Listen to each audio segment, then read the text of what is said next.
Pessoal, vamos então começar a nossa aula. Hoje eu fiz o seguinte, ó, o tópico da nossa aula de hoje vai falar, vamos trabalhar o problema, então eu vou dar o case para vocês, tá? Limitação de cobertura para materiais e medicamentos utilizados durante a internação de beneficiário de plano de saúde. Eu mudei um pouco a proposta da ação hoje aqui.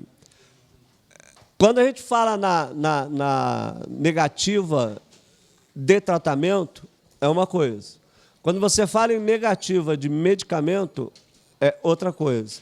Muitas vezes o paciente está internado, a internação é coberta pelo plano de saúde, só que quando vai fazer o tratamento, medicamento, material, às vezes o plano cobra, ele cobra, a operadora não cobre e aí o plano cobra do paciente o material utilizado. Tá? Então, a gente vai fazer essa petição hoje, a gente vai trabalhar com essa petição. Então, eu vou dar o case aqui para a gente começar a discussão. Ó, o caso prático, aconteceu isso e nós vamos montar a peça com base nesse caso prático aqui.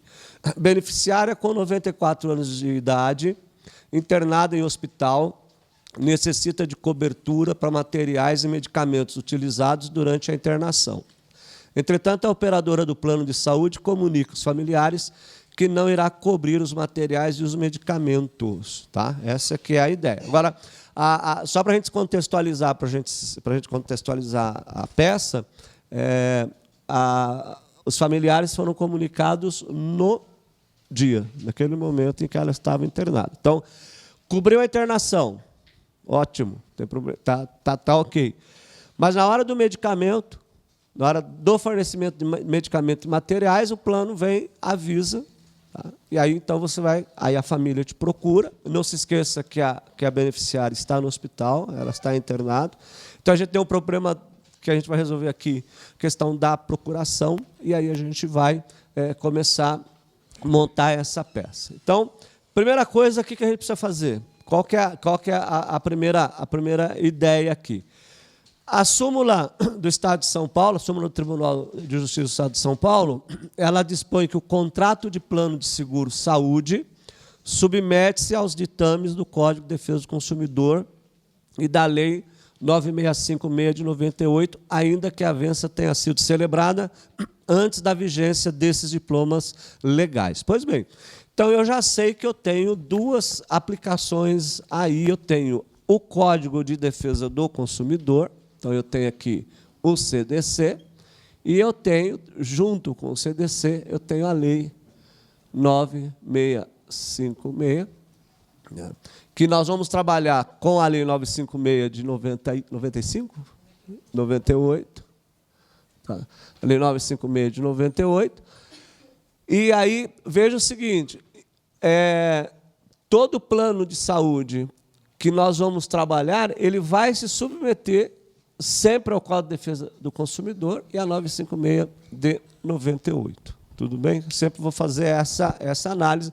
A súmula aqui do Tribunal de Justiça do Estado de São Paulo já sedimentou essa ideia. Então, primeiro, qual que é a ação a ser proposta? Nós vamos começar sempre com a ação de obrigação de fazer. Então, vamos começar aqui, ação de obrigação de fazer,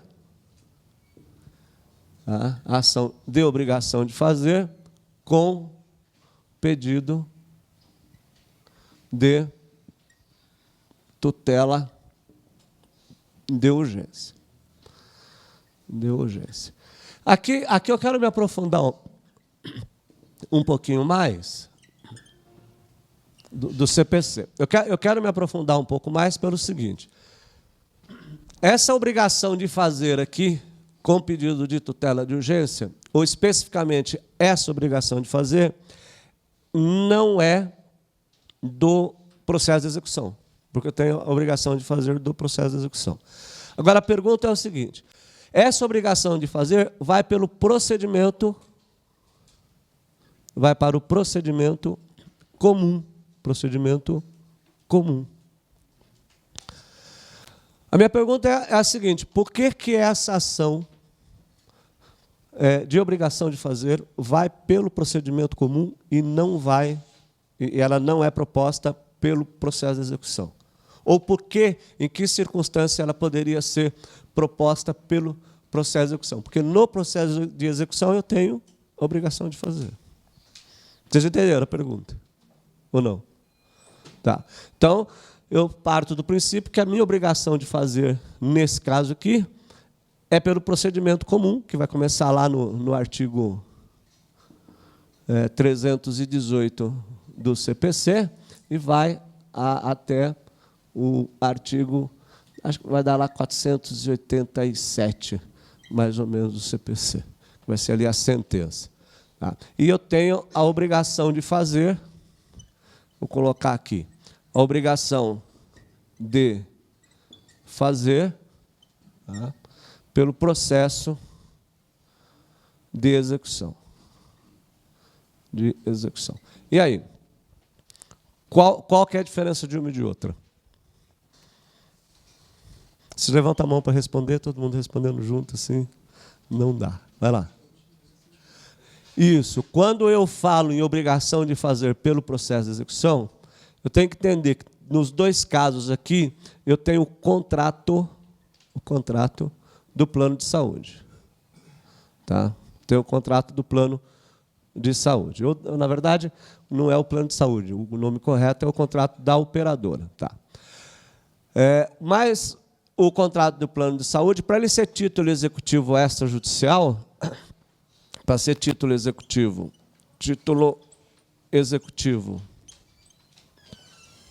extrajudicial,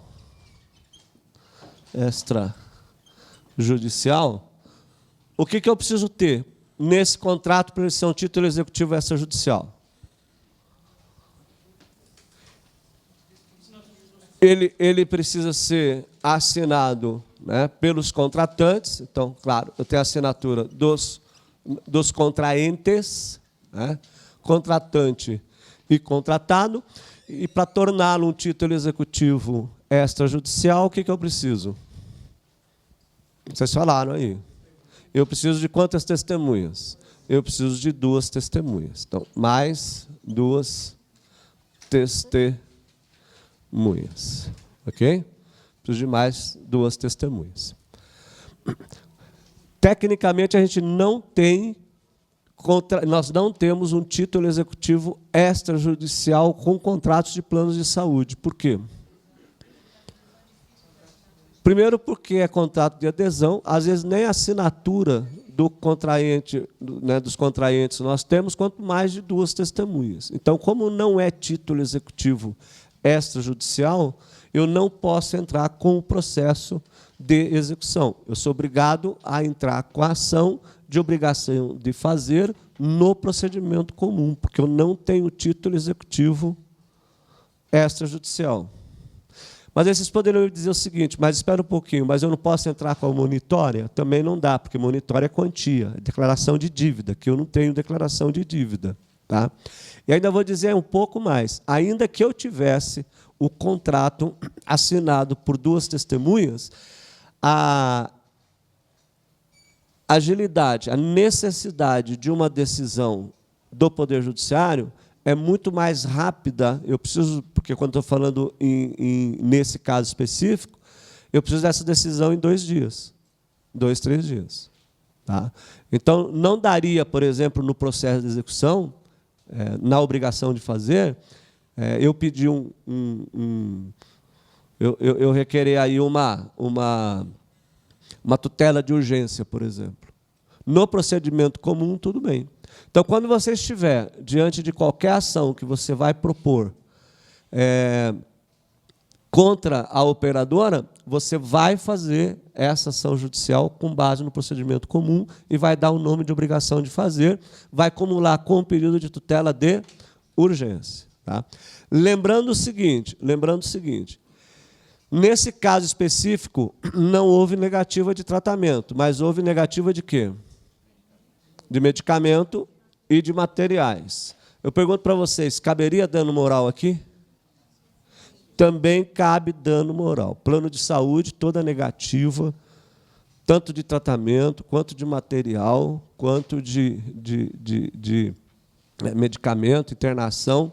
Então, você tem o que nós chamamos aqui de dano moral, que a gente vai ver aqui, dano moral in re ipsa. Ok. Esse dano moral in re ipsa, ele tem uma vantagem interessante, que é o seguinte. Qual que é a característica desse dano moral in re ipsa? É um dano presumido. É um dano presumido. Dano presumido. Isso significa que não necessariamente eu não preciso fazer prova dele. Tá? Não preciso fazer prova dele. Mas eu entendo que se tiver um reflexo de um dano, por exemplo, vamos supor, não é esse caso aqui, mas vamos supor que a paciente tenha entrado em depressão, em razão dessa negativa. Ela tomou conhecimento da negativa, entrou em depressão. Tudo bem? Como é que você faria para caracterizar isso no processo? Já aproveito que ela está internada, requeiro para o médico que ele emita, o médico assistente, que ele emita uma declaração dizendo que ela entrou em depressão em razão desse laudo, dessa negativa. Tá? Aliás, deixa eu avisar vocês, eu vou começar com a petição inicial, a gente vai falar um pouco do procedimento e, a hora que começar na contestação, a gente vai trabalhar a defesa do plano. O que eu vou poder alegar diante dessas circunstâncias, porque você pode também ser advogado do plano, né? Vamos advogar aqui para os dois lados. Primeiro para o autor, e depois, quando a gente for fazer a contestação, a gente faz a contestação apresentando aí. Até porque aqui vai ter uma questão muito interessante que eu não vou falar agora na contestação, vou deixar para falar depois. Bom, dano moral in re ipsa. Deixa eu fazer uma pergunta para vocês. Pela experiência que vocês já têm, quanto que você iria requerer de dano moral? Aqui. Dá para subir um pouquinho de 10 mil. 20 mil. 20 mil. 20 mil. Tá? 20 mil. Por que a gente chegou nesse valor de 20 mil? Não vai dar mais do que isso. A jurisprudência, se você fizer um levantamento jurisprudencial, né? E aí fica meu manifesto pelo seguinte, estava lendo uma ação indenizatória de inscrição indevida do nome do autor nos cadastros do SPC, de Serasa, nos cadastros desses órgãos de restrição de crédito. Sabe quanto que o juiz deu de indenização? R$ 9.500. O valor da dívida, R$ 3.000. Então, ele condenou a empresa em R$ 8.500. 8.500 ou 9.500. Se você for observar, dá a impressão que é melhor você entrar com a ação de restrição de crédito, que o valor é maior, do que se você entrar com uma ação em razão de dano moral em virtude de negativo de tratamento. Né? Porque não adianta também dizer assim, eu vou entrar com uma ação, vou requerer 200 mil, 300 mil. Não existe isso. A média é essa. Para vocês terem uma ideia, vou dar bem o valor. Nesse caso aqui, quanto que vocês acham que houve a condenação da operadora? Um pouquinho mais do que 10. 17. 17. No caso, por exemplo, de uma inscrição indevida, a gente tem a publicidade, que não vai ter aí nesse caso. É verdade. Vai aumentar, querido ou não, o juiz tem que avaliar para dar um aumento. Isso. Ele está dizendo o seguinte, já que a inscrição no SPC e no Serasa é a publicidade, então deveria ser mais. Mas aí eu jogo com uma outra coisa. O que você acha que é mais importante? Porque quando você fala em plano de saúde, a proteção é o que é a proteção? A proteção é a vida, a saúde da pessoa. Então pode ser que não aconteceu aqui, mas em razão da notícia de que se você tratar que uma senhora de 94 anos, dependendo da notícia que você dá para ela, o quadro pode piorar, ela pode gerar a morte aí. Então, a gente ainda está um pouco longe dessa questão de indenização do dano moral, se bem que quando eu comecei a entrar com as ações de danos morais, isso em 96, 97 mais ou menos, o que os juízes diziam? Falavam, doutor, isso aqui é coisa de americano, não vai pegar no Brasil. E não pegou mesmo. Se você for pensar em ação indenizatória em qualquer outro país, por exemplo, como nos Estados Unidos, e uma ação indenizatória aqui, lá é muito melhor você entrar com a ação. Né? Porque a quantia, além da rapidez, você tem uma quantia que é a quantia extremamente muito maior, né, do que aqui. Pois bem, então, vamos primeiro para o conceito de obrigação de fazer, né, que a gente sempre vem falando em obrigação de fazer, mas acaba não conceituando. Então, vamos colocar aqui o conceito de obrigação de fazer. Vamos lá, conceito. A obrigação de fazer,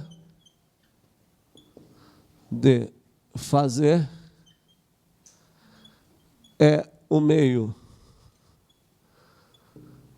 pelo qual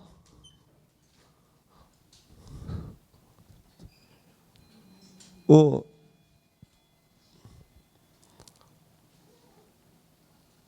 vou colocar assim, a obrigação de fazer é o meio pelo qual a pessoa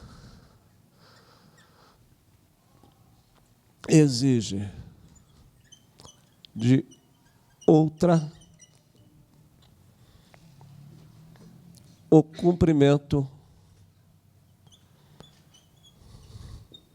de uma obrigação. Tá? Eu coloquei, não necessariamente precisa ser de uma pessoa ou de outra, eu coloquei em relação à pessoa, porque a origem da obrigação de fazer, na verdade, é do Código Civil. Né? A obrigação de fazer ela está no Código Civil também. Aí vem a grande importância do direito da saúde, porque o direito da saúde, a gente já falou que eu posso buscar leis e artigos de qualquer lugar. Por quê? Porque eu tenho o que nós chamamos de diálogo das fontes. Então, no direito da saúde, você não precisa se preocupar em saber se pode ou não colocar aquele artigo. Pode, sem problema nenhum. Eu posso colocar aquela resolução? Pode, não tem problema nenhum. Então, o direito médico, eu até vou colocar aqui, o direito... não vou colocar direito médico, não, porque o direito da saúde tem por fundamento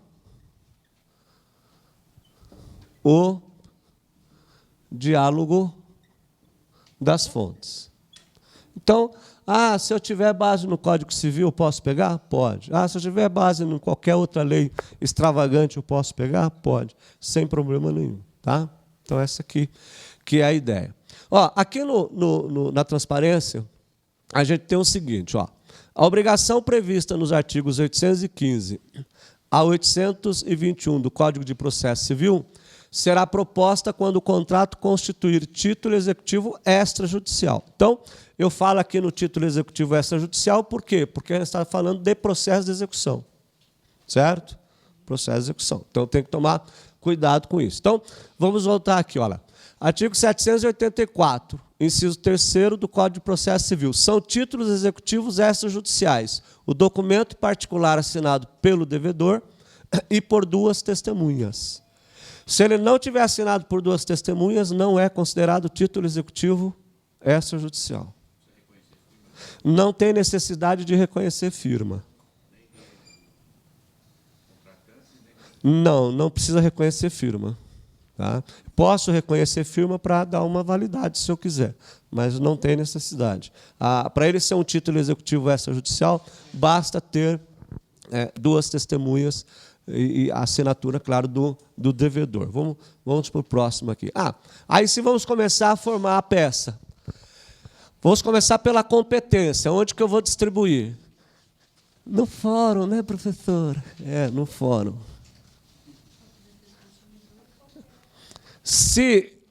Como é Código de Defesa do Consumidor, claro que eu vou distribuir a competência civil. Competência civil. Competência civil. Tá? pode ser no foro do domicílio do autor. Mas eu vou falar uma coisa para vocês aqui. Com a digitalização, né, agora dos processos, eu acho que essa questão de você distribuir no foro do domicílio do autor ou no foro do domicílio do réu não vai ter mais muito sentido. Por que o artigo 101, inciso 1º do CDC, era importante? Essa escolha. Por que ela era importante? Ela era importante porque você tinha o processo físico. E, muitas vezes, o cliente precisaria fazer a audiência, então ele vai optar. Então, nas ações de planos de saúde, não importa você distribuir no foro do domicílio do autor ou mesmo no foro do domicílio do réu. Por quê? Por que não importa? Não vai ter audiência. Não vai ter audiência. Não vai ter audiência de instrução, não vai ter audiência de conciliação e mediação, nem vai ter audiência de instrução e julgamento. Por quê? Porque a matéria é de direito. Quando eu tenho matéria de direito, eu não tenho audiência.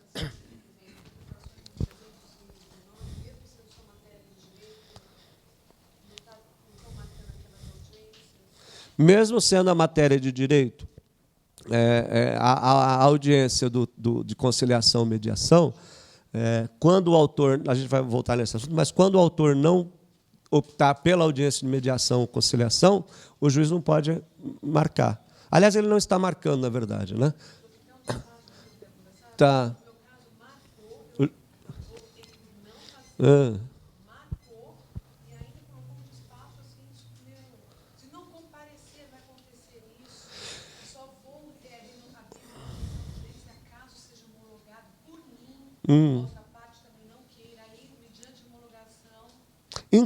Então, deixa eu falar uma coisa para vocês. O juiz que marca a audiência de conciliação e mediação, mesmo que a parte, o autor ou o réu não queiram, ele está correto. Ele está mais correto do que aquele que não marca. Porque está na lei. Né? Está na lei. O artigo, acho que é o parágrafo 4º do artigo 304, que artigo que é lá? Deixa eu... Vocês disseram... 319. Ele está um pouquinho antes.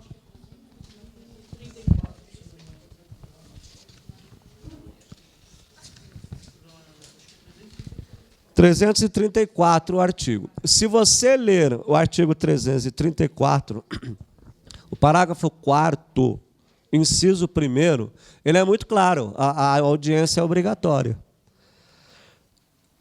A audiência não será realizada se ambas as partes manifestarem expressamente desinteresse na composição consensual.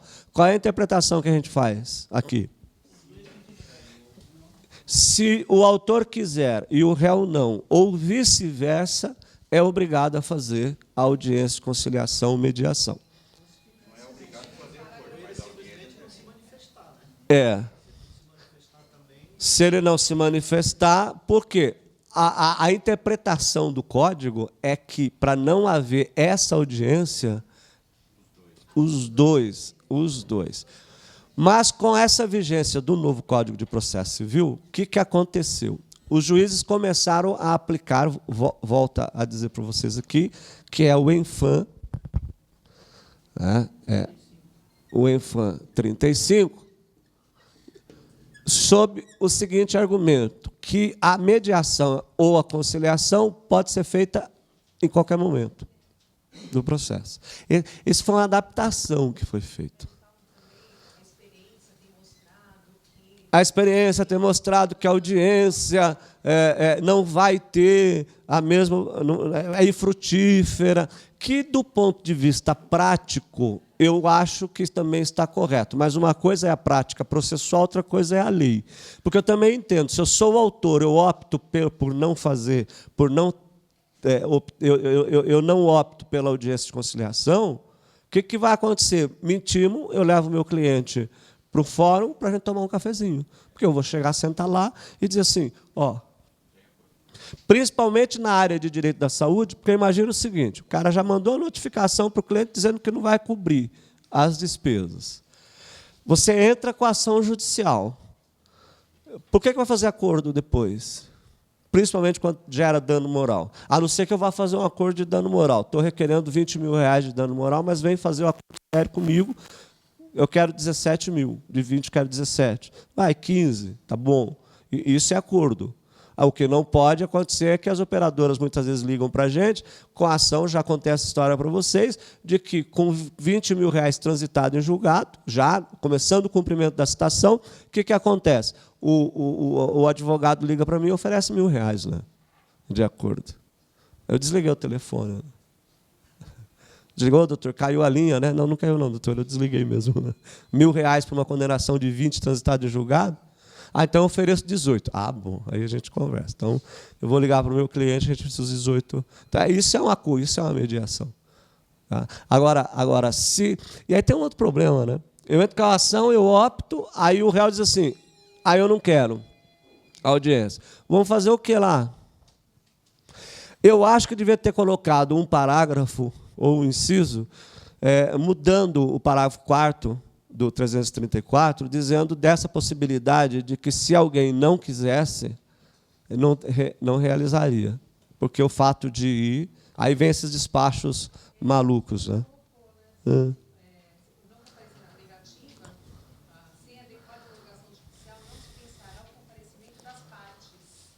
Então, está errado. Despacho grande, a decisão interlocutória é grande. Mas a ideia é o seguinte, o que acontece aí se o autor ou réu não comparecer a essa audiência? Só multa. Só multa. Né? Tá. Mas eu estou dizendo assim, é menos ruim do que o juizado especial civil, que se o réu não comparecer, aí é revelia, se o autor não comparecer, extingue-se o processo sem resolução de mérito. Mas no procedimento comum, quem não comparecer, multa. Multa se ele não compareceu porque ele não quis, só porque não quis. Agora, se teve uma justificativa, aí é outra coisa. Bateu o carro, ficou doente, estava internado, aí não se aplica a multa. Tá? Então, vamos colocar aqui, eu posso distribuir a ação no foro domicílio do autor, vamos anotar lá o artigo 101 do CDC. Tá? Na ação, é o inciso segundo depois, na ação de responsabilidade civil do fornecedor de produtos e serviços, sem prejuízo do disposto nos capítulos 1 e 2 deste título, serão observadas as seguintes normas. Inciso primeiro, a ação pode ser proposta no domicílio do autor. Então, a gente pode colocar aqui o artigo 101, inciso primeiro, do Código de Defesa do Consumidor. E eu posso optar também por outro. Por quem? Qual outro foro? Foro do domicílio do réu. Foro do domicílio do réu. Então, ou foro do domicílio do autor, ou foro do domicílio do réu. Lá no artigo 46 do Código de Processo Civil. A ação fundada em direito pessoal ou em direito real sobre bens móveis será proposta, em regra, no foro de domicílio do réu. Por que aqui é uma ação de direito pessoal, hein?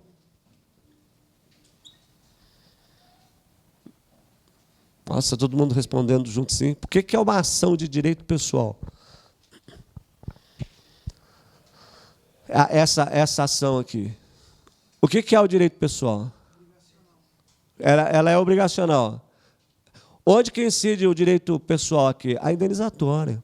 A ação indenizatória. Eu estou pleiteando o dano moral, eu estou aqui com essa ação indenizatória. Pois bem, qual é a base legal? Agora eu quero ver, vamos começar a construir a nossa base legal. Tá? Eu vou apagar aqui. Base legal. Qual é a base legal?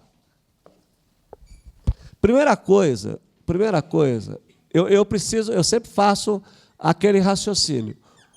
Onde que eu vou buscar, em primeiro lugar, a base legal? Sempre começo pela Constituição Federal. Sempre. Constituição Federal, e aí eu vou para as leis, vou para as súmulas, para os enunciados, mas eu começo sempre com a base legal. Qual é a primeira base legal? Vocês já sabem. Artigo 1º, inciso 3º, do quê? Por quê? Estamos diante do que nós falamos sempre, indignidade da pessoa humana. Você já imaginou a frustração que a pessoa tem, ou a família daquela pessoa, pagando o plano de saúde 5 anos, 10 anos, nunca atrasou uma prestação, uma mensalidade, e na hora que ela precisa do plano, ela recebe um comunicado de que não cobre? Vocês perceberam? A dignidade da pessoa, eu volto a dizer, para mim, a dignidade da pessoa humana só está relacionada com a saúde da pessoa. A ofensa à dignidade da pessoa humana. Quer dizer, a ofensa às questões emocionais. Por quê? Porque a saúde tem um grande problema. É um momento de vulnerabilidade do paciente, da família. É o momento que ele está mais sofrendo. Qual que é a minha proposta como consultor, às vezes, de operadora? Eu digo o seguinte para a operadora: faz o tratamento e depois faça o quê? Se não cobrir, entra com a ação de cobrança.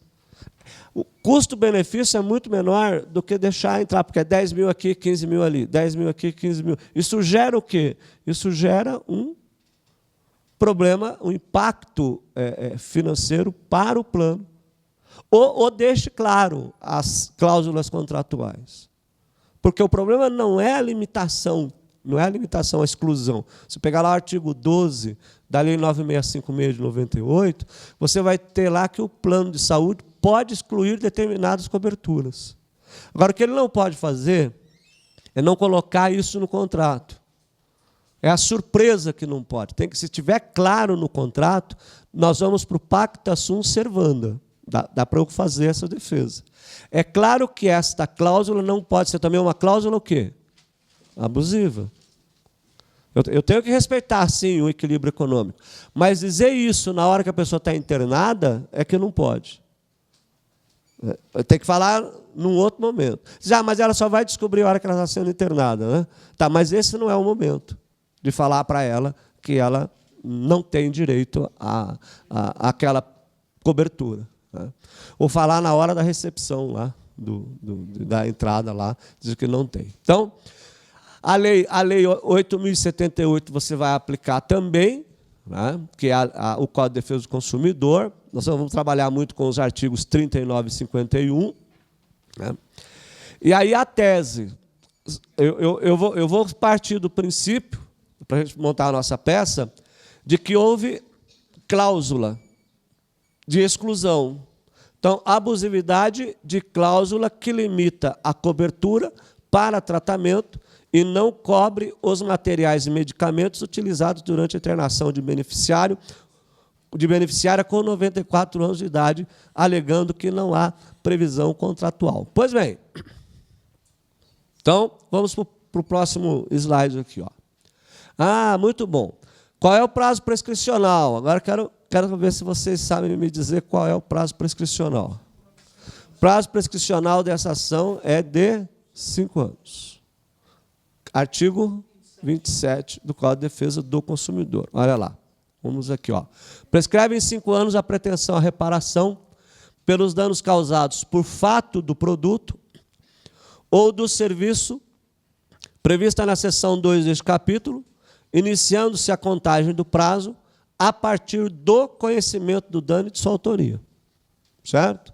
O prazo começa a ser contado a partir do conhecimento do dano e da sua autoria. Aí, então, fala.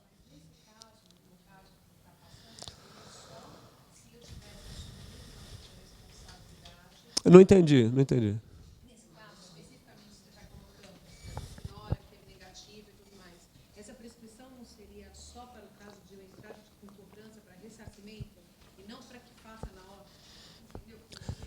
O prazo prescricional da ação começa a partir do momento em que a operadora nega. Para esse caso especificamente.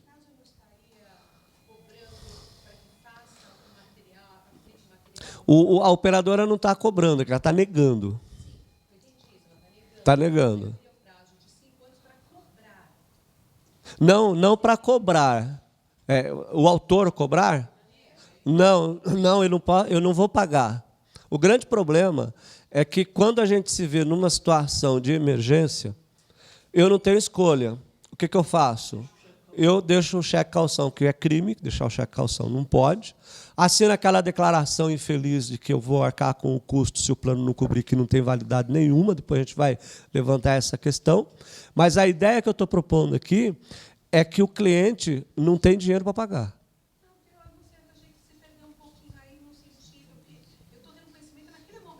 Sim. Importa, porque os 5 anos, sabe por quê? Não, porque pelo seguinte, vamos pensar o seguinte, tomei conhecimento naquele dia de que a minha avó, o plano de saúde não vai cobrir as despesas da minha avó. Tá? Ok. O que começa a partir daí? A fluir? Os 5 anos. Porque eu posso pagar, não posso pagar? Mas isso que eu quero dizer. Se eu pagar aqui esse prazo, nesse caso especificamente, acho que ele dá sentido. Tá. Então vamos imaginar que eu chego para o plano, para a operadora, ligo para o operador e falo, gente, olha, sinto muito, eu não tenho dinheiro. Eu não tenho como pagar. O que o diretor clínico e a operadora vão fazer? O que o hospital, não vou jogar a culpa no diretor clínico, coitado, mas o que o hospital e a operadora vão fazer? Nós vamos transferir então para o SUS. E transfere mesmo.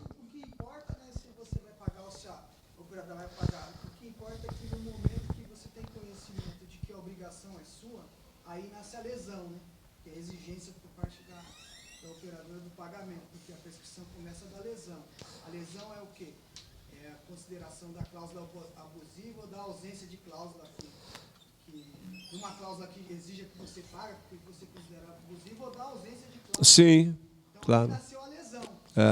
O pagamento não tem nada a ver com a prescrição. Essa que é a ideia. Isso. A questão da contagem, como ele está dizendo aqui, o início da contagem do prazo prescricional é da lesão. É o conhecimento do fato. O que vai fazer... Não importa.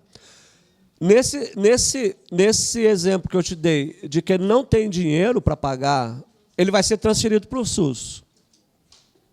Imediatamente. Vai parar lá a ambulância do SUS. Eu ia brincar, não é o do SUS, é o 92, o 93, né? O do SAMU. Chega lá, pega o rapaz e leva para o hospital mais próximo, para o SUS, ou onde ele estiver lá. Deixa ele lá. Ou às vezes não deixa não, porque às vezes não tem vaga, e aí o pessoal do SUS não pode deixar o paciente, não, ele fica lá parado com a maca até que surja a vaga para depois eles fazerem. Eles não podem deixar lá e ir embora. Então é outro problema que eles enfrentam. Bom, mas enfim. Mas o que eu quero dizer é o seguinte, a partir de tudo isso está fluindo o prazo. A lesão já aconteceu. Se houve pagamento, se houve dano nessa transferência, dano moral, houve um dano moral nessa transferência. E a hora que ele for contratar um advogado, ele tem que contratar dentro desses 5 anos. Porque ali começou. Então, o que eu tenho que fixar aqui nessa lesão, nesse prazo prescricional, é que a partir do conhecimento do dano,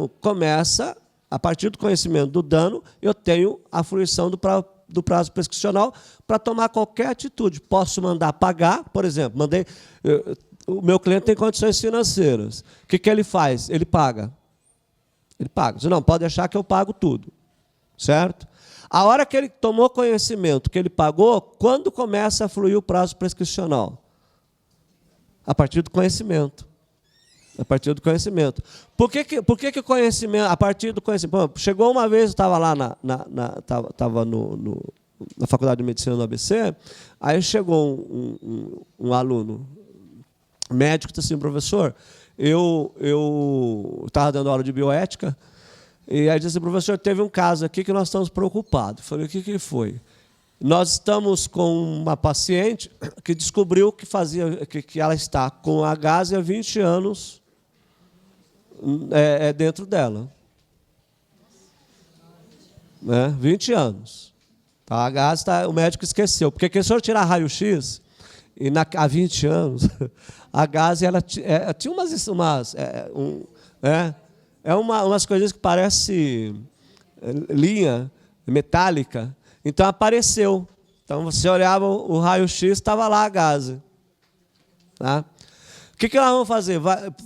Tem ação judicial? Tecnicamente não. Por quê?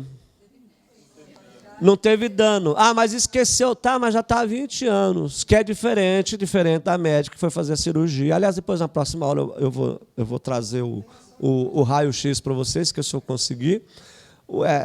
Ela chegou correndo, não deu tempo de tirar o brinco, o pessoal do centro cirúrgico não viu que ela tirou o brinco. Quando ela foi fazer a cirurgia, o brinco caiu no paciente. Ela fechou o paciente, só que não caiu a tarraxa, caiu o brinco. Então o paciente tossia, doía. Dava risada, doía. Né? Vou saber o que aconteceu. Chegar lá, tu vai tirar o raio-x, está o brinco da médica lá. Aí gerou dano. Por quê? Porque vai ter que fazer outra cirurgia, tirar o brinco. Vamos imaginar que esse brinco tenha sido esquecido há uns 15 anos, há uns 20 anos. Vai precisar tirar o brinco. Prescreveu isso? Por que não prescreveu? Porque não importa quando aconteceu o dano, efetivamente. A prescrição começa a partir do conhecimento. Então, se o brinco foi esquecido há 15 anos, a gase foi esquecida há 15 anos, gerou dano, e só foi descoberto agora, o prazo prescricional começa agora. É o vício oculto, né? Só descobriu depois. Então, não deixa de ser um vício oculto. Então, sempre a partir do dano, efetivação do dano. Vamos para a petição inicial. Vamos para a petição inicial, artigo 319 do CPC, a montagem da nossa petição inicial. Tá? A base legal, depois eu vou continuar, porque aí a gente vai expandindo essa base legal aqui. Vamos, então, para a petição inicial. Ok. Petição inicial.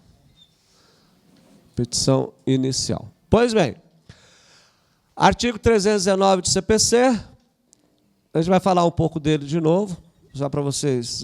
Nós estamos tendo umas decisões interessantes em relação à petição inicial. Artigo 319. O que eu vou juntar aqui? Eu tenho que obedecer ao artigo 320 do CPC. Por quê? Todos os documentos indispensáveis à propositura da ação. Todos os documentos indispensáveis à propositura da ação. O que nós vamos juntar aqui? Deixa eu fazer uma pergunta. Ele disse assim, tem que juntar o prontuário médico. Será que eu posso juntar? Tem necessidade de juntar o prontuário médico? Está internada. Está internada.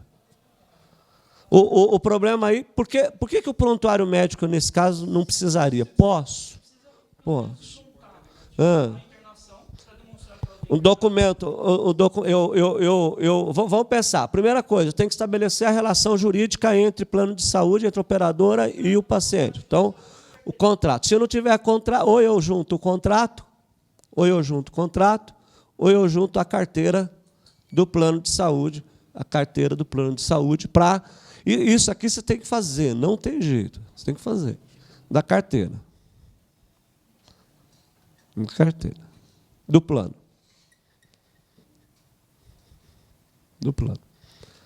Eu estou falando plano, mas vocês sabem que não é plano. Na verdade, é da operadora. Plano é categoria. A gente acabou trocando a operadora por plano. Plano é plano padrão, plano master, buster, master, flexor. Isso é plano. Tá? Pois bem. Contrato da carteira. O que mais? O que mais vocês vão pedir? Não, está internada. Não preciso provar que ela está em dia, senão o plano não teria autorizado a internação. Na carteirinha não passa, se ela tiver... A internação, a prova da internação? A prova da internação. Isso, prova da internação. Tem que mostrar que ela está internada. Eu tenho que ter a prova da negativa. Ok, mas deixa eu só falar uma coisa aqui. Eu não tenho prova dessa negativa. Eu preciso fazer prova dessa negativa. Como eu faço? O número do protocolo da central de atendimento. Fala para o meu cliente, liga lá para a mocinha dizendo que ela vai estar resolvendo o seu problema. Eu falo assim, eu vou estar resolvendo o seu problema. Não, eu não tenho tempo de fazer ata notarial. Posso até fazer ata notarial. Menos boletim de ocorrência. Eu tenho pavor a boletim de ocorrência. Não vai aborrecer o delegado, que tem mais coisa para fazer do que o boletim de ocorrência. Né? Sei. Só para o policial verificar o acontecido, porque ele vai relatar. Não, mas aí eu tinha que tirar a pantufa, brincando com vocês, teria que ir até o hospital para fazer isso. Estou pensando numa maneira mais... Sabe o que eu requero? Eu peço para ele ligar. A última ação que eu entrei, eu só coloquei o número do protocolo. Eu peço para o cliente ligar, porque eles dão o número de protocolo de atendimento. Eu falo, liga lá e dá o número de protocolo de atendimento. Ele liga, a moça faz o atendimento, diz que realmente houve a negativa, não vai cobrir, e ela dá o número de protocolo. Eu já entrei com a ação só com esse número de protocolo. Tá?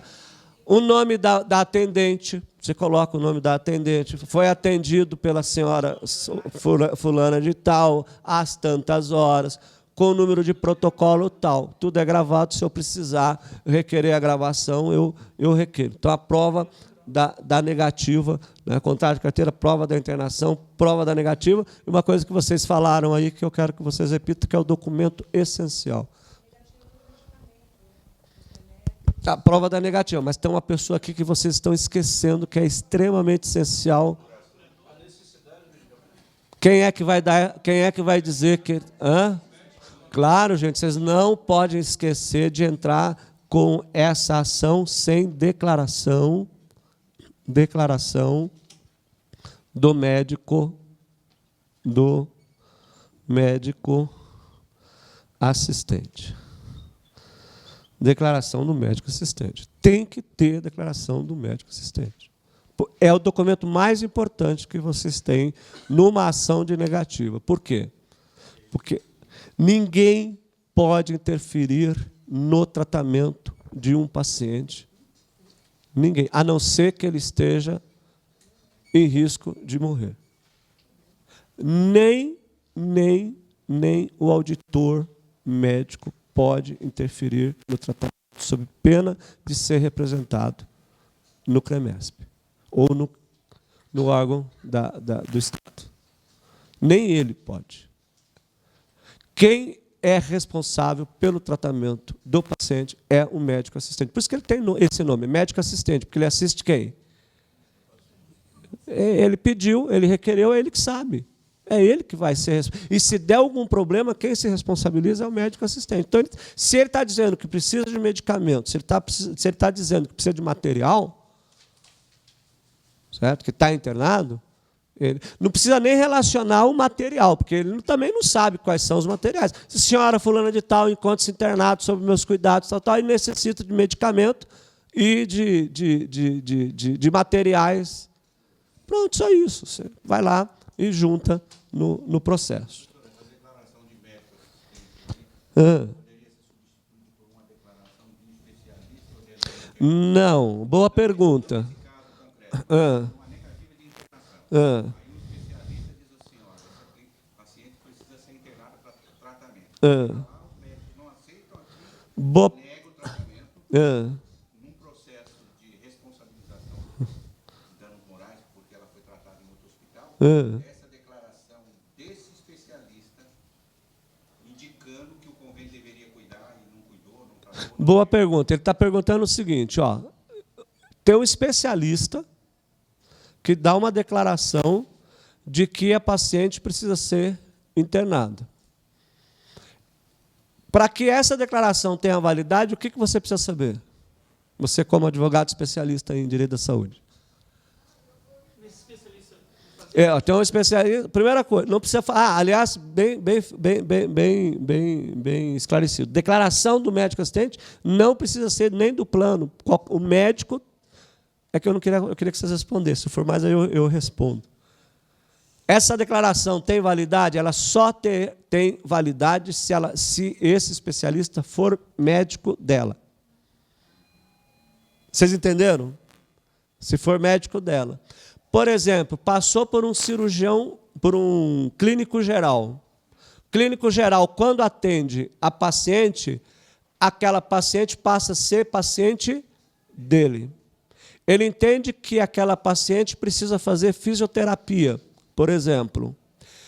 Ele manda a paciente ir para a fisioterapia. Ou, por exemplo, precisa fazer uma cirurgia ortopédica. Ortopedista, precisa encaminhar para o ortopedista. Ele é clínico geral, não é? O que ele faz? Ele encaminha para o ortopedista, que é o especialista. Mandou para o especialista. Como médico dela, se o plano negar o tratamento do ortopedista, veja que eu não tenho a declaração do ortopedista ainda, mas eu tenho a declaração de quem? Do médico que é o clínico dela. Naquele momento, ele é, sim, médico assistente. Eu vou juntar a declaração dele e vou entrar com a ação, obrigação de fazer, para que o plano cubra o ortopedista. Percebeu?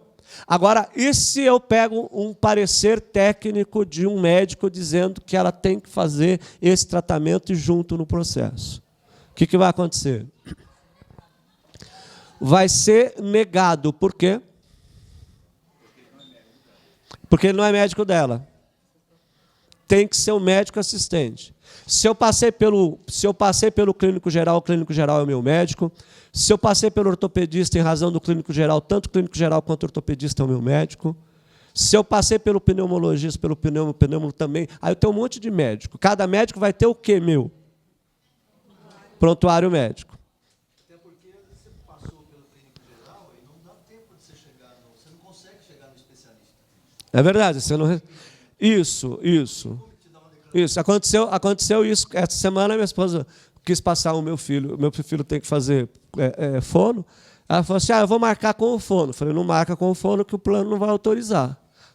Ela falou, tem que autorizar. Não vai autorizar. Ligou. Aí o que ela me falou ontem?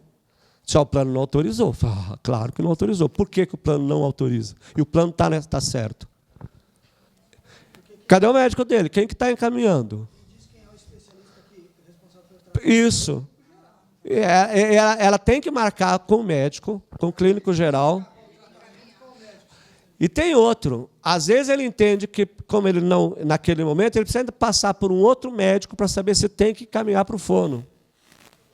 Não é chegar lá, o torrino. Não é chegar lá e dizer assim, eu vou lá para o fono. Tá, mas qual é o médico que está mandando ir para o fono? Né? Se for, então ela tem. Então, aí o que ela fez? Ela marcou com o clínico, né, com o hospital, marcou com o médico, vai lá, passa pelo médico, e o médico é que tem que confirmar se tem que passar ou não para fazer o fono. Porque se o médico disser assim, não tem necessidade de fazer fono, não tem necessidade de fazer fono. Né? E aí eu fui procurar porque eu entendi o especialista. Tá. Fiz todos os exames. Resultado, eu vou fazer um tratamento com maxilodentário. Aí é que tá, você vê, um zumbido no ouvido dá tratamento com buco. Percebeu? Então, quem que vai definir? É o médico. Oi.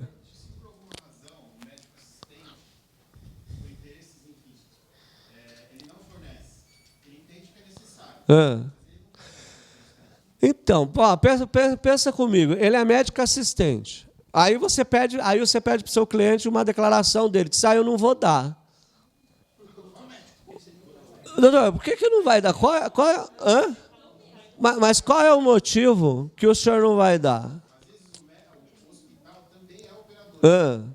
E ali internamente existem Ah, ah. faz com que o médico não forneça. Se o médico não fornecer, eu vou ser bem radical. Eu represento o médico no conselho de classe dele. Eu sou bem sincero. É código de ética médica. Ele que se vire com o conselho de classe dele lá.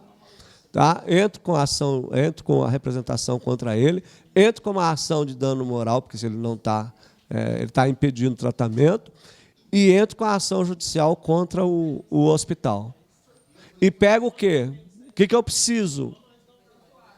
Nesse caso, o prontuário médico é essencial. Por quê? Claro, e eu vou dizer, o médico, na consulta, o médico disse que precisava desse tratamento. Não é possível um médico assistente respeitado que ele chegue e diga o seguinte: olha, eu não vou entregar, ele precisa, mas eu não vou dar. Cara, mas você é médico assistente dele, então cabe uma representação em você. Aí, diante dessa circunstância, na urgência, né, enfim, o colega falou do especialista, se ele for o médico, for até o paciente, e aí ele fazer anamnese, enfim, Tá. avaliar pessoalmente o paciente, se a declaração que ele vai emitir, Se ele for um médico assistente, ele fez a anamnese, deu tudo certinho, sabe que precisa lá, ele tem que ele pode. Se esse médico aqui não quiser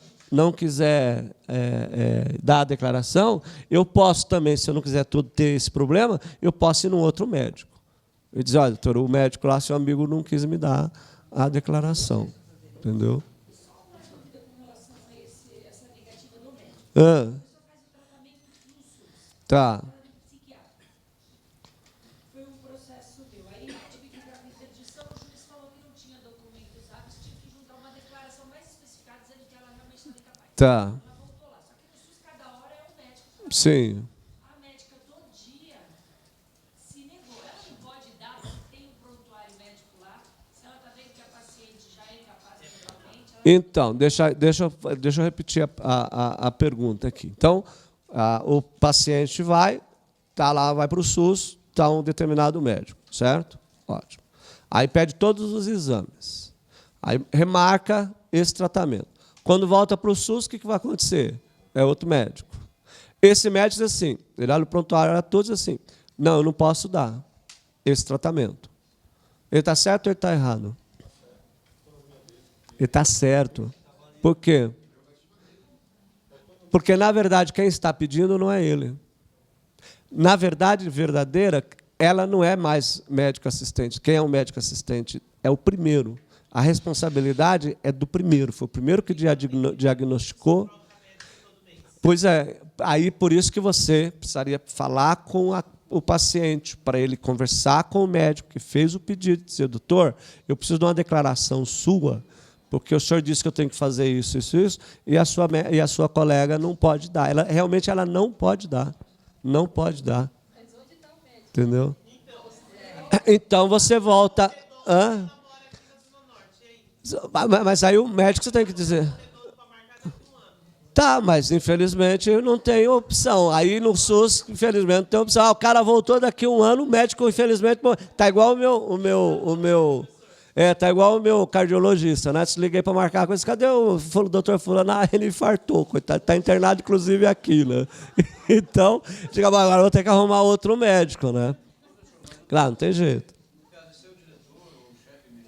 Não pode. Vocês têm que ter em mente de que a responsabilidade pelo Código de Ética Médica é do médico assistente. Por isso que você pode, inclusive, representar contra o auditor no órgão de classe, se ele interferir no tratamento do paciente de outro médico. Ele não pode fazer isso. Tá? Claro que. Então, entre a dúvida de diagnóstico, quem é que vai ser responsável entre a dúvida de diagnóstico? É o médico assistente, é o meu médico que vai dizer: eu tenho todo. Ah, mas não existe mais a relação médico-paciente. Tudo bem, mas pelo menos ele é meu médico assistente. Eu estou pressupondo que ele realmente vai cuidar da minha saúde. Então, eu tenho que depositar confiança nele. Se ele está dizendo que eu preciso fazer um determinado exame, que eu preciso de determinado material, eu tenho que acreditar no que ele está falando. Agora, ele não pode se omitir de me dar uma declaração. Professor, mas nesse caso, que a pessoa faz tratamento mensalmente, não tem um prontuário? Tem. Por que essa médica não pode se utilizar daquele prontuário A médica só pode se utilizar do prontuário. Um outro médico só pode se utilizar do prontuário se aquele paciente for dele. E vou mais além. Quem é que pode dar alta para o paciente? Não, mas não é esse o problema, a indicação do que o prontuário ele tem. A indicação é quem é que está autorizado a pedir o tratamento. Se ela vai fazer interdição, se no prontuário eu já estiver indicando a CID, tiver, por exemplo, esquizofrenia... Não pode, não pode. É isso... Não, é isso que vocês não estão entendendo. Se o médico assistente, o médico do paciente, que acompanha o paciente, não der a declaração, o juiz não pode autorizar o tratamento. Não, mas nem do tratamento que eu estou falando, é da interdição. Se tiver um indício de prova da interdição, quem vai Tá, mas aí se houver indício de prova de interdição, é uma coisa. Aqui a gente está falando de medicamento. O caso dela está dizendo assim, vocês estão me dizendo... O maior erro que a gente vê na alta médica é que quem interna é um, quem dá alta é outro. Está errado. E tudo errado. Quem interna, o médico que interna, é o médico responsável pela alta. O paciente é dele. Só ele que pode dar alta. Na prática não ocorre, mas todo mundo que tem... Tudo bem. Ele é chefe de equipe, ele tem uns 5 médicos trabalhando para ele. Ele é o professor doutor fulano de tal, é o bambambam. Ele internou. Compete a quem? Ele. Ninguém pode interferir no tratamento. Por quê? Porque a hora que você entrar com a ação judicial, ele é corresponsável, inclusive.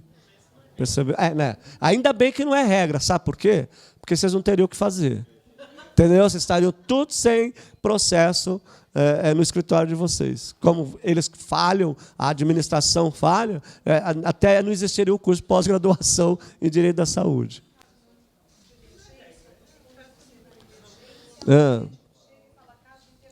Isso. Mas olha que situação interessante. Emergência. O médico do plantão mandou internar. Ele está internado no plantão. De quem é a responsabilidade? Dele. Ok, mas aí esse paciente não pode ficar no plantão. Ele precisa ir para o quarto. Tudo bem? Mas aí eu tenho um outro médico, não tenho? Quando ele transferir para o quarto, ele transfere para outro médico. Aquele médico que assume o paciente agora passa a ser médico assistente. Então, se ele tiver algum problema, o primeiro médico não responde. Porque ele já mudou, agora ele já transferiu. Ele é responsável dentro daquele período da assistência. Ele transferiu para o outro. Tá? Quer ver? Esse dia eu recebi a seguinte... O cliente ligou porque foi assim, o médico estava fazendo um tratamento com ele. Aí o plano de saúde trocou de médico, fez uma cirurgia com outro médico. Aí o plano de saúde voltou com aquele médico. Aí ela voltou e disse assim, agora eu quero continuar o tratamento com o senhor. Eu disse, agora eu não vou mais tratar você. Não posso.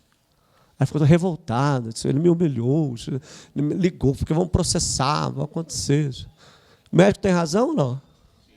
Sim, ele tem. Ele pode fazer isso? Pode. Inclusive, tem previsão legal no Código de Ética Médica que ele pode. Por que ele não quer continuar dando o tratamento? É porque ele está de birrinha? Está batendo o pezinho? Não é nem questão de quebra de confiança, é porque se der algum problema com esse paciente, que fez cirurgia com outro médico, que fez, tá? Ele vai continuar, de repente o paciente contrata o advogado, o que o advogado faz? Processa todo mundo e ele toma um processo de um negócio que ele não fez. Então, ele tem, sim, autonomia pelo Código de Ética Médica de não aceitar. Entendeu? Procedimentos no INCOR. Eu fui encaminhado pelo cardiologista de Santo André, que não é cirurgião, para um médico no INCOR cirurgião. Chegando lá, eu tive que passar pelo plantão. Isso, o procedimento é esse. Aí eu tinha que subir para o quarto de emergência. Ela me atendeu, aí ela fez todo o procedimento para eu subir. Aí o médico, porque ele não estava lá.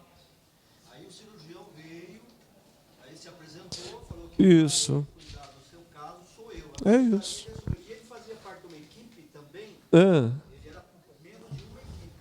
E ele citou, eu sou membro da equipe do Dr. Fulano de Tal, E vou fazer. Então você está lá no plantão. Às vezes você vai com o médico, precisa internar, às vezes você vai lá fazer o tratamento, é consulta eletiva, precisa internar. Chegou lá, o que esse médico faz? Eu tenho que te internar. Mas o que ele tem que fazer para internar? Você tem que fazer todo o procedimento, passar pelo plantão, dar a entrada correta pelo plantão, para depois fazer a internação. Isso é o procedimento correto.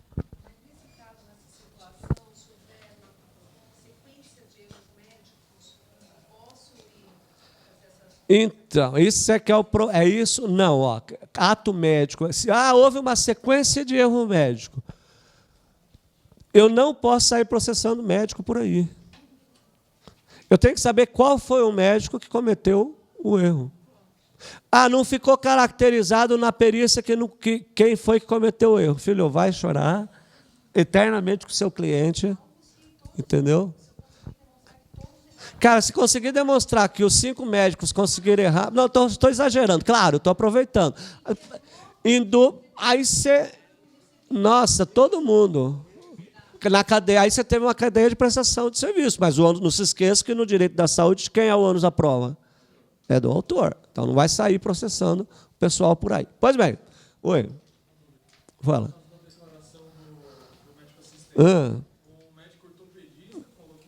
Declaração do médico assistente. Tá.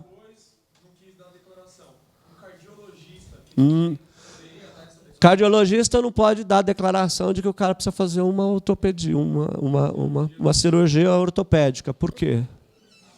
Ele não é especialista na área. Da área. Essa semana eu estou impugnei a nomeação de um perito, porque ele teve, o paciente teve um problema intestinal, de gastro. E o perito nomeado é neuro. Não pode, por quê? Mas ele é perito judicial. Não interessa. A residência médica, ele tem que ser o quê? Gastro. Como é que um neuro vai me dar um laudo de que houve um erro médico de gastro? Mas ele fez o curso de perícia. Não interessa. Ele não é especialista. A residência dele não foi nessa área. Então não pode deixar. Aliás, para não ficar muito constrangedor, eu falei para o juiz o seguinte: eu só aceitaria que ele continuasse, que ele fosse nomeado como perito, se ele provasse que ele fez uma especialização, porque no site, na clínica dele, e na foto que está no CRM aqui de São Paulo, que eu baixei, ele é neurologista. Você também tem que fazer prova qual é a especialidade dele. Aí agora está na mão do juiz, vamos ver o que ele vai fazer. Bom, vamos voltar aqui. Petição inicial indicará. O juiz a que é dirigida. Nome, prenome, estado civil, isso aqui a gente já sabe, a existência de união estável, profissão, número de inscrição do cadastro de pessoas físicas, ou no cadastro nacional de pessoa jurídica, o endereço eletrônico, o domicílio e a residência do autor e do réu. Eu estou fazendo uma coisa agora. Quem comentar com vocês que o aluno disse que o juiz mandou o cliente fazer e-mail, porque era de graça? Então, o que eu estou fazendo agora? A gente vai aprendendo com o novo Código de Processo Civil. Eu tenho colocado agora o seguinte: quando ele não tem e-mail, eu tenho colocado assim, sem e-mail, ou e-mail não indicado. Aí eu tenho colocado esse artigo aqui, ó. Deixa eu passar o artigo para vocês, no artigo 319, que é o parágrafo...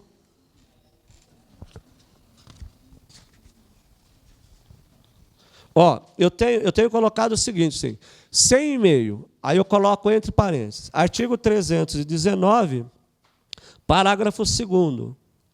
A petição, eu não transcrevo o artigo, tá? Eu só faço a menção do artigo. A petição inicial não será indeferida se, a despeito da falta de informações a que se refere o inciso 2º, for possível a citação do réu. Tudo bem? Essa que é a ideia. Artigo 319, parágrafo 2º do CPC. Oi?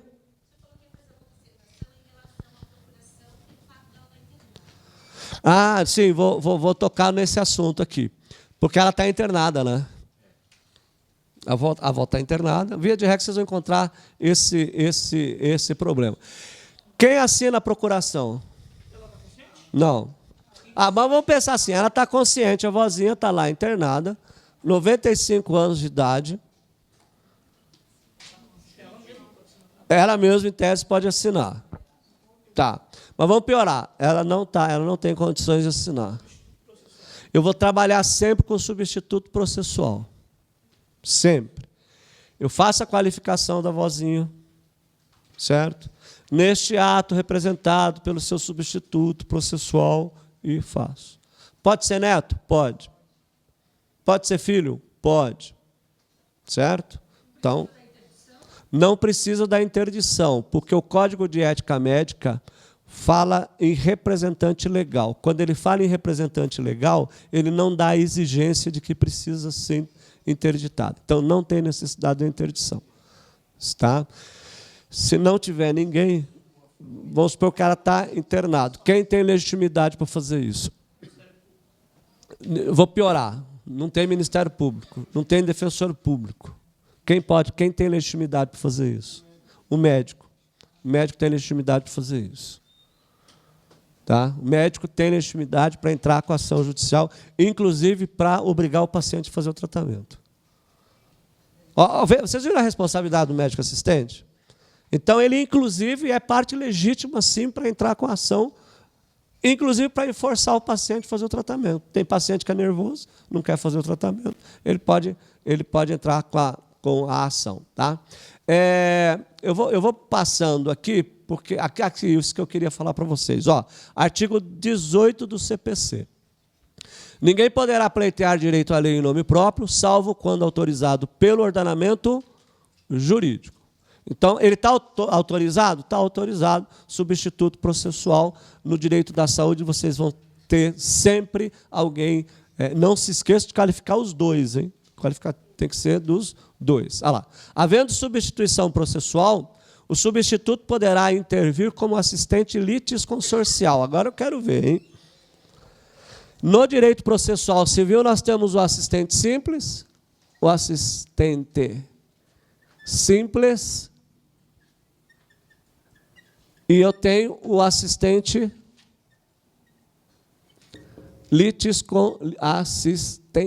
litisconsorcial. Qual é a diferença? Assistente litisconsorcial. Qual é a diferença?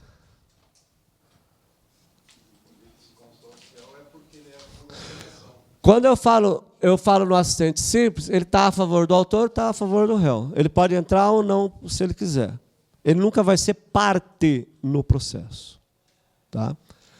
O assistente litisconsorcial vai ser parte no processo. Ele é também titular do direito. O assistente simples não é titular do direito que está sendo pleiteado. Ele recebe os reflexos daquela sentença. Por exemplo, vou dar um exemplo clássico do assistente simples, é o locatário que tem autorização no contrato de locação para sublocar. Tem que ter autorização.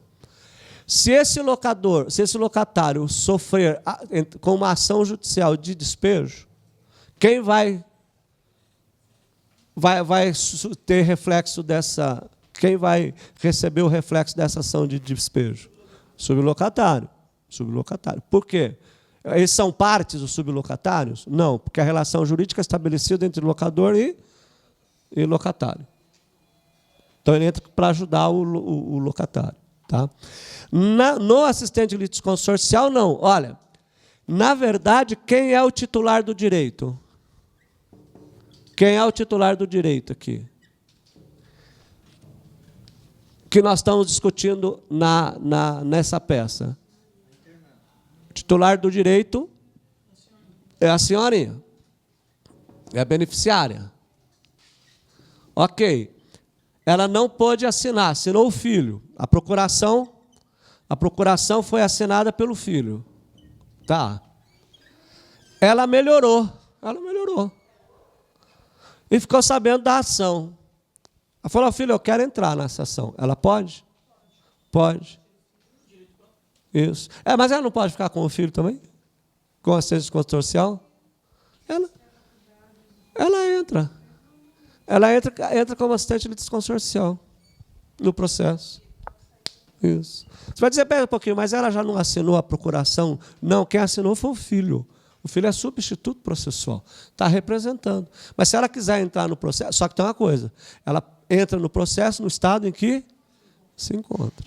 Por isso que ele fala que é assistente litisconsorcial. Então, o assistente litisconsorcial também é titular do direito. É titular do direito. Ele tem o direito. Por isso que ele... Ok, vamos em frente. Vamos para o próximo aqui. O que é? Aí sim. Aí diz que na petição inicial tem que ter fato jurídico. Vamos relembrar rapidamente. O que é mesmo fato jurídico? Isso, o que mais? Tá? Isso, é o fato jurídico que é suscetível, aquele que ocorre no mundo natural e que tem interesse jurídico. Então, vamos lá para a definição. Fato jurídico é todo acontecimento natural humano suscetível de produzir efeitos jurídicos. Ok, e o fato e o fundamento jurídico? Eu não gosto de ouvir isso, hein?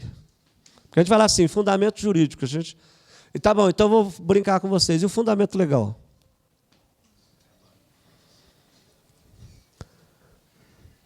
Peguei vocês agora, hein? Fundamento jurídico, na verdade, é o motivo que levou o autor a propor a ação judicial. Olha lá.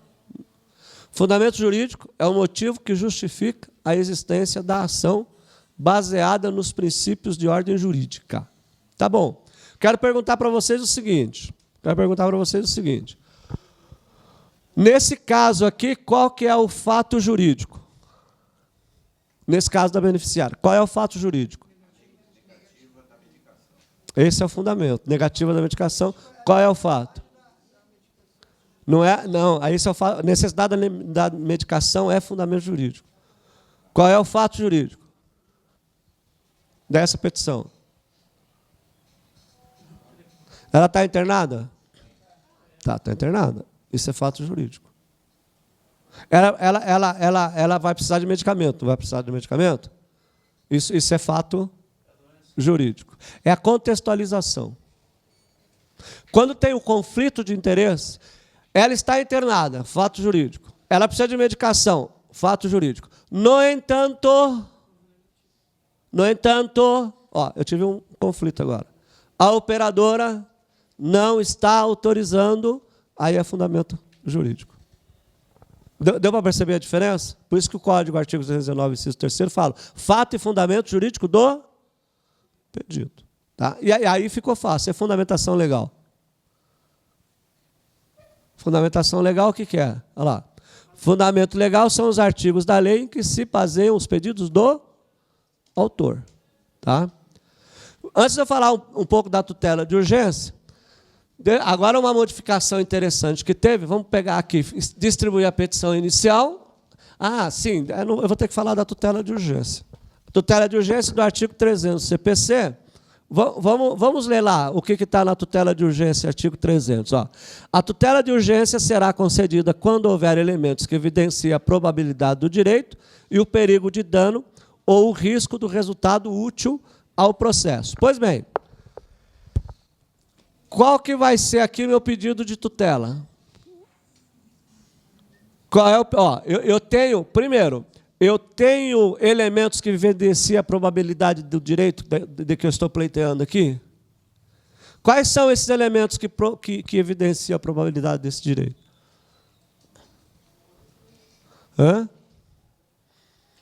Para eu requerer a tutela. Porque o juiz fala, para o artigo 300, eu tenho que ter elementos que evidenciam a probabilidade da tutela desse direito. O que é a probabilidade? Então, é fumus boni iuris ou periculo in mora? É o periculo in mora? É o fumus boni iuris. Se eu tenho a probabilidade, essa plausibilidade tem que estar fundamentada na lei. Então, é o fumus boni iuris. o fumus maniúris. Se você observar aqui, ó, vamos voltar aqui para o próximo. Ó, e o perigo de dano ou risco ao resultado útil do processo. O que é isso? Agora é o perigo imora. Eu tenho que caracterizar isso aqui no meu pedido de tutela. Ótimo. Qual que vai ser o meu pedido de tutela aqui? Qual vai ser o pedido de tutela? Imediatamente eu vou requerer a liberação do medicamento e do material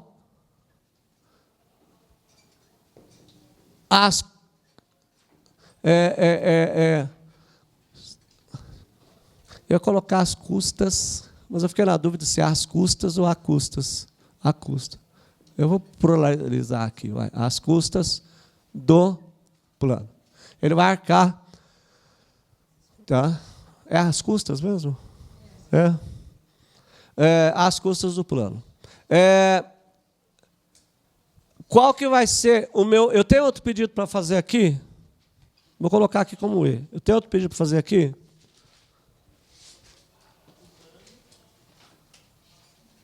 Eu tenho o quê?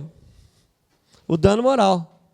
Dano moral in re ipsa.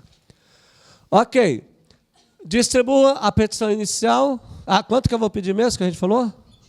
20 mil. Recolhe as custas processuais. Aí eu vou pedir justiça gratuita. Tá bom, a vovozinha paga R$ 2.500 de plano de saúde por mês. A não ser que você faça a prova de que ela esteja realmente necessitando. Tá? Ok. Quando você distribui a petição inicial, o que vai acontecer? Ao distribuir a petição inicial, o que acontece? Ai, vocês estão tão animados hoje que me dá até vontade de... É a prova, né? Tá bom. Porque... eu vou falar, nem vou falar nada. Vai. Olha lá, petição inicial. Quando distribui, qual é a possibilidade? Não, antes. Estou pensando no artigo 321 do CPC. O juiz de direito, ao receber a petição inicial, ele pode mandar fazer o quê? Pode mandar emendar ou o quê? Tem dois verbos lá, gente, emendar ou complementar. Pode mandar.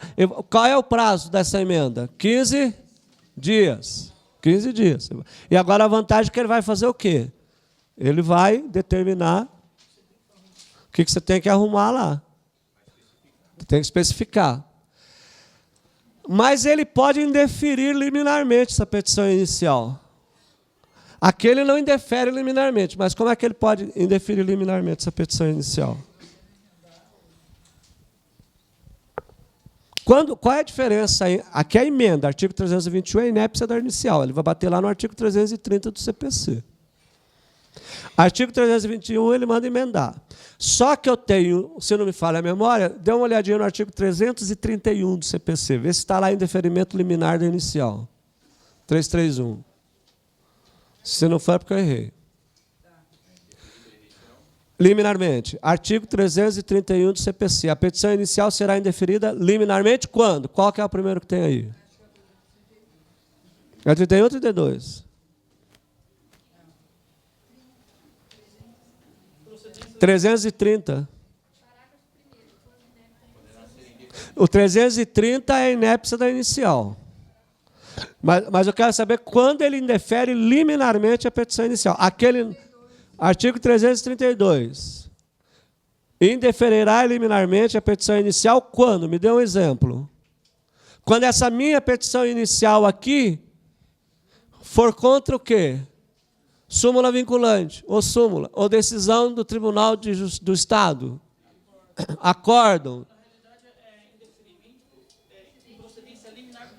Em procedência liminar do pedido.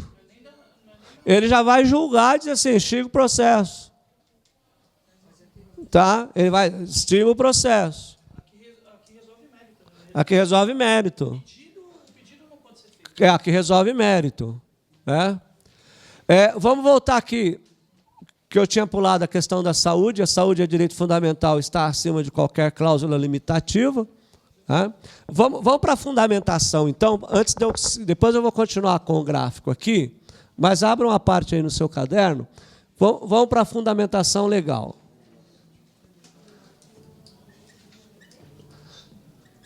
Eu não vou ler, vamos bem rápido aqui para a gente... fundamentação legal. A saúde é direito fundamental, está acima de qualquer cláusula limitativa. Falei, artigo 1º, inciso 3º da Constituição Federal, vou falar sobre a dignidade da pessoa humana. Começo com a minha petição lá, artigo 1º, inciso 3º da Constituição Federal. Dignidade da pessoa humana.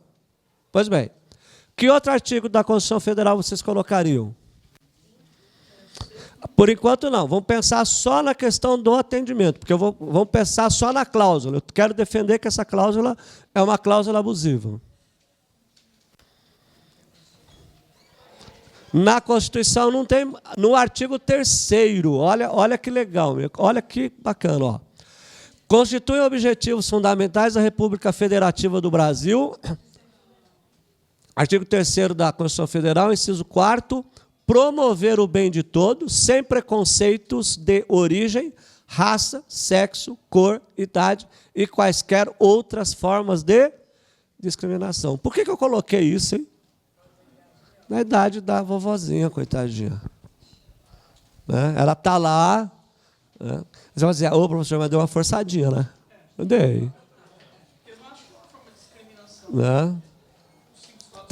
Tem gente que acha assim, não é só não é discriminação. Aí eu vou brincar com vocês, a petição é minha, eu defendo a tese que eu quiser. Mas se você não quiser colocar o artigo 3º, vocês não precisam colocar, não. Tá? Artigo. Na verdade, sabe por que eu estou fazendo isso aqui? Qual que é a ideia mesmo de eu colocar a Constituição Federal? Na Constituição Federal, eu já estou pensando em recurso extraordinário, pensando no Supremo Tribunal Federal. Por isso que eu sempre começo pela Constituição. Tá? Pois bem, aí eu vou para o Código de Defesa do Consumidor. Vou para o artigo 4º do CDC. Né? Anotem aí o Código de Defesa do Consumidor, artigo 4º, olha lá. A Política Nacional das Relações de Consumo tem por objetivo o atendimento das necessidades dos consumidores, o respeito à sua dignidade, saúde, segurança, proteção de seus interesses econômicos, a melhoria da sua qualidade de vida, bem como a transparência e harmonia das relações de consumo. Quando eu falo em transparência aqui, eu já estou assinalando que princípio? Princípio da informação e da transparência, artigo 3º, artigo 6º, inciso 3º do Código de Defesa do Consumidor. Então, aqui eu vou para o artigo 4º. Né? Que mais que vocês colocariam aí no Código de Defesa do Consumidor? Tem mais artigo? Eu não vou explicar isso, porque a gente vai ter uma aula só de CDC na saúde. Ó, inciso 1º, olha que legal. Reconhecimento da vulnerabilidade do consumidor no mercado de consumo. Então, coloca o inciso 1º também. Você pode colocar aqui o inciso 1º do CDC. Tá? Vamos lá, vamos para o próximo. Artigo 6º, são direitos básicos do consumidor. Inciso 1º, a proteção da vida, saúde e segurança contra os riscos provocados por práticas no fornecimento de produtos e serviços considerados perigosos ou nocivos. Artigo 6º do CDC. Eu não vou falar nada de dano moral, porque a primeira parte da minha petição vai falar sobre a abusividade do plano. A segunda parte vai falar sobre dano moral e a terceira parte sobre tutela de urgência, que eu tenho que explicar para o juiz porque que eu... Artigo 6º, inciso 3º, os direitos básicos do consumidor, princípio da informação. Então, você vai colocar lá também o artigo 6º, inciso 3º, né, do CDC. Estou dando já toda a fundamentação, depois vocês montem a peça e vai...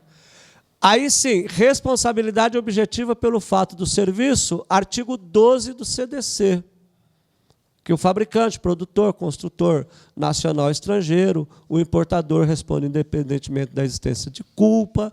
Então, se aqui fica um pouco mais complicado para o plano de saúde, porque que a responsabilidade dele aqui é uma responsabilidade objetiva natural. Por quê? Porque já que não é erro médico, eu não tenho quem aí nessa relação processual? Eu não tenho médico. Porque aí já sabe, se tivesse médico, eu tinha que primeiro provar a responsabilidade subjetiva dele e depois objetiva. Aqui no artigo 14, no artigo 12 CDC, é só contra o plano de saúde, só contra o operador, responsabilidade objetiva. Nesse caso aí, se houvesse uma negligência médica, uma participação do médico poderia representá-lo como objetiva dele e acumulado com a... Se tiver o médico, a responsabilidade do médico, o que é? Subjetiva. E do hospital? Eu tenho que fazer primeiro prova da responsabilidade subjetiva do médico para alcançar a responsabilidade objetiva do hospital. Isso aplica só a produto? Produto de fato. Produto, consultor nacional, importador. 12 é só para produto. O 14 que seria para serviço. O 14 também para serviço. Você pode incluir o artigo 14 do CDC aí também na prestação de serviço. É que aqui eu estou colocando responsabilidade objetiva pelo fato do serviço. O fato de serviço seria do 14. O 12 Também. só para produto, né? Pode colocar o 14 também. 39. É vedado ao fornecedor de produtos ou serviços, dentre outras práticas abusivas, exigir do consumidor vantagem manifestamente excessiva. Ó, artigo 39, inciso 5º do CDC. Ó, vocês coloquem aqui, só voltando. Pode colocar o artigo 12, depois vocês dêem uma olhadinha. Eu não vou entrar no detalhe do artigo 12, conforme eu falei, a gente vai falar isso depois no CDC na saúde. Pode colocar o artigo 14 do CDC também aí, que é prestador de serviço. Artigo 12, artigo 14. Artigo 39 do CDC, fundamentação legal também, você vai colocar inciso 5º, artigo 39, inciso 5º. Tá? 39, inciso 5º. Vai colocar na sua peça também o artigo 51 do CDC. Tá? Não se esqueça que você vai dar ênfase à cláusula que é abusiva, não o contrato. Você vai colocar o inciso 4º. Estabeleçam obrigações consideradas iníquas, abusivas, que coloquem o consumidor em desvantagem exagerada, ou sejam incompatíveis com a boa-fé ou equidade. Então, artigo 51, inciso 4º. Anota aí também, artigo 51, parágrafo 1º, inciso 3º do CDC. Artigo 51, parágrafo 1º, inciso 3º do CDC, vai dizer que são nulas de pleno direito, entre outras cláusulas contratuais relativas ao fornecimento de produtos e serviços que, parágrafo 1º, pressupõe-se exagerada, entre outros casos, a vantagem que, inciso 2º, restringe direitos e obrigações fundamentais inerentes à natureza do contrato, de tal modo a ameaçar o seu objetivo ou equilíbrio contratual. Ó, vou voltar aqui para não ficar corrido. Artigo 51, inciso 4º do CDC. Tudo bem? Tá. Artigo 51, parágrafo 1º, inciso 3º do Código de Defesa do Consumidor. Tudo bem? E aí eu vou dar um presente para vocês. Vocês acham que eu vim aqui hoje bonzinho? No primeiro dia de aula, vocês vão trazer essa petição pronta para mim. Eu vou corrigir essa petição e vou devolver para vocês, valendo nota. Vocês acharam que... Não é no lugar da prova de hoje, tá? Isso. É no lugar da prova que eu vou dar um outro trabalho para o próximo semestre. Mas vocês já vão preparando aí essa petição, porque agora eu vou começar a corrigir, vou fazer isso. Eu corrijo a petição e devolvo para vocês. Ó, parágrafo 1º, inciso 2º. Você vai colocar do artigo 51, ó, você vai colocar o inciso 2º e vai colocar o inciso 3º também. Se mostra excessivamente onerosa para o consumidor. Também. Aí você vai colocar o artigo 12. Eu errei aqui o número da lei, eu pus 95, né? Mas é artigo 12 da lei 9659 de 98.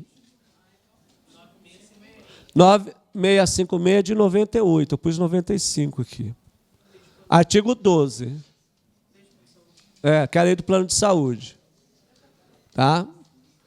Vocês vão colocar inciso 1º no artigo 12 da lei 9.656 de 98. Tá? Cobertura de riscos, apoio diagnóstico.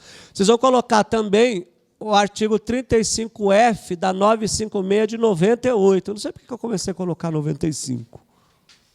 Não tem nada. Foi o 95 foi onde eu comecei a advogar. Artigo 35F.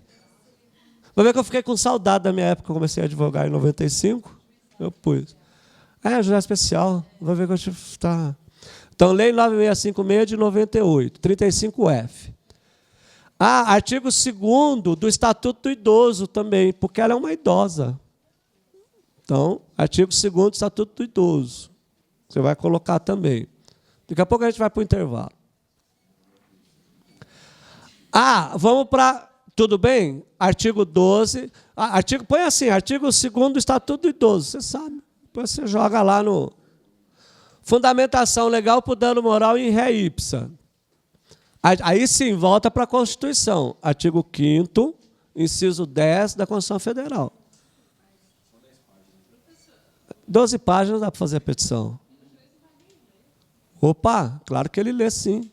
Gente, isso aqui 12 páginas dá rapidinho. Vai colocar artigo 6º, inciso 6º do Código de Defesa do Consumidor. O juiz não vai ler, mas eu vou corrigir, vou dar nota, tá? Principalmente erros de gramática, concordância, regência verbal, eu vou considerar isso tudo. Pra saber. Não dá ideia de ser manuscrito, que eu não tinha pensado nisso. Hein? Não dá ideia.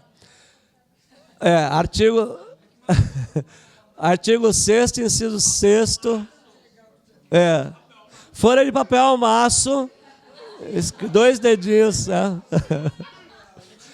Vocês não começam a falar que eu vou mandar fazer. Hein? Artigo 6º, tem a digital, não. Já. O artigo 6º, inciso 6º, é dano moral no Código de Consumidor. Engraçado que as pessoas acham que não tem dano no Código de Defesa do Consumidor. Tem sim. Dano moral no Código de Defesa do Consumidor. Artigo 6º, inciso 6º. Código Civil. Vai para o artigo 186 do Código Civil. Artigo 186 do Código Civil. 186 do Código Civil. Anota aí também o artigo 927 do Código Civil. Eu vou ticar isso na peça, hein? Artigo por artigo. O anterior é o 186.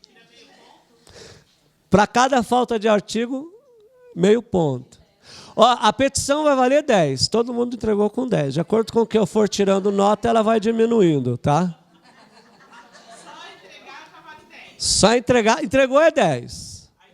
A hora que começar a corrigir, aí tem a depreciação da prova. 927, tá?